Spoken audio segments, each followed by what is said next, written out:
Pengedar narkoba di Palembang dak bekote pas ditangkap polisi beserta barang buktinya sekilo sabu. Penangkapan tersangka melalui penyamaran polisi yang ini lagi menyelidiki pemasok narkoba tersebut.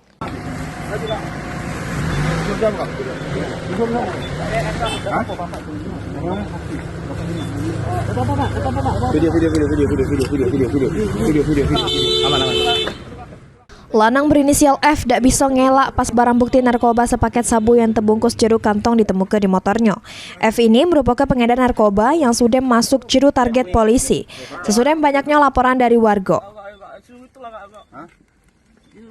Tersangka ditangkap dari penyamaran polisi atau undercover buy di Jalan PMD Palembang. Sabu sekilo lebih disita dari tangan tersangka beserta HP dan juga motornya.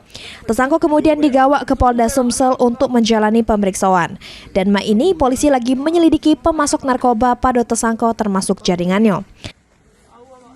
Dari pelaku berhasil diamankan narkotika jenis sabu di body bag yang dibawa oleh tersangka pada saat mengendarai sepeda motor.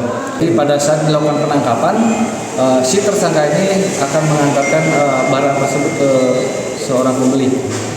Tersangka ini diduga adalah bagian dari jaringan yang cukup besar dan saat ini dalam proses pengembangan. Akibat perbuatannya, tersangka harus mendekam di sel tahanan Polda Sumsel, terancam penjara seumur hidup. Mulyadi, PAL TV.